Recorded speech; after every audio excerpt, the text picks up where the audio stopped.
这部影片的核心只有一个，帮你找到最佳的就寝时间。我是布里，每周与你分享一本好书。拜托不要再乱睡了，什么睡满8小时，周末补眠，还有什么午觉对你不好，这些都是无知造就的谣言啊！今天我要跟你分享 R90 睡眠法 Recovery Every 90 Minutes， 平均90分钟就是一个完整的睡眠周期。但是 R90 的原理其实没有你想象中的那么复杂。像我昨天晚上睡6个小时，就是4个周期。作为一个知识型的 YouTuber， 请先让我为你科普什么是昼夜节律。昼夜节律是由我们的生理时钟所管理的24小时体内循环周期。举例来说，凌晨2点前后会进入深层睡眠，早上7、8点会停止分泌褪黑激素，下午3、4点是反应力最快的时候，晚上6、7点的体温最高，晚上9、10点会开始分泌褪黑激素。昼夜节律告诉我们2件事情，昼夜节律的单位大约是24个小时，没有平日与周末之分。如果你平常没有睡饱，想要靠周末来补眠，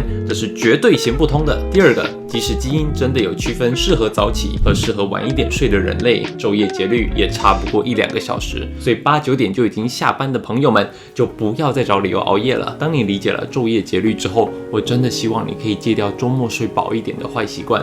补眠真的不是这样补的，有规律的睡觉才能真的帮助我们有效的修复身体。睡得好比睡得多还要重要非常非常多。那我们现在来讲睡眠周期，书中建议我们以1周为单位来计算我们的睡眠是否充足。以正常的成年人来说，1个礼拜要睡上35个睡眠周期才算合格，28个周期就有一点勉强，低于这个数字，拜托你有没有在睡觉？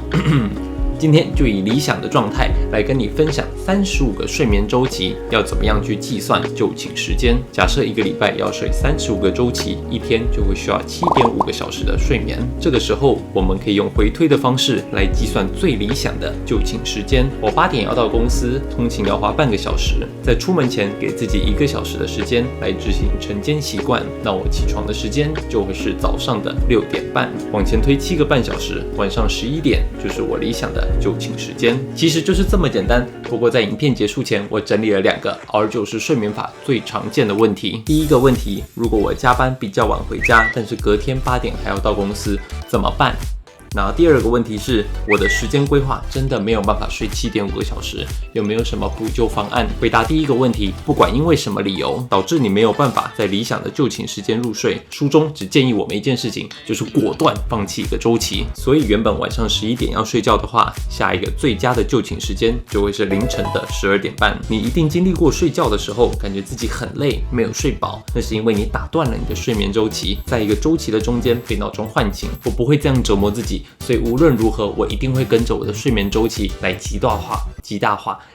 化我的睡眠品质。当然，这不代表如果我们要放弃一个周期，就可以在多出来的时间里让我们吃宵夜、滑手机，做这种不利于我们入睡的事情。我推荐你听布里说书的第3季，他会详细分享在睡眠前、睡眠中、睡眠后可以做的最佳活动。每一集 podcast 都大概只有5分钟左右，所以你可以在早上刷完牙之后，或是晚上睡前去听，保证受益良多。好，回到第2个问题，如果你晚上真的睡不到7个半小时，那我们就假设你每天就睡6个小时。研究指出，下午1点到3点，或是5点到7点是最适合补充睡眠的时段，所以你可以利用这2个时段来执行管制修复期。外行叫午睡，我们叫管制修复期，听起来就很有学问，学起来。总之，下午最多可以补1个周期，傍晚最多不要睡超过半个小时，不然有可能会影响到晚上的睡眠。但长远之计，我还是希望你每天能够保持7.5小时的睡眠。最后，让我们来总结一下今天的2个重点。第一个，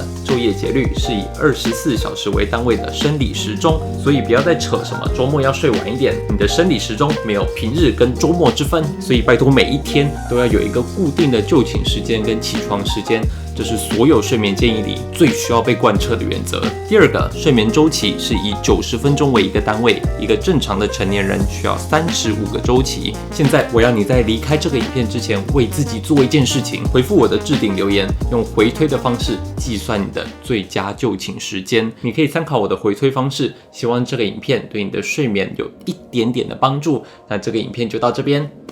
开睡。Cryptic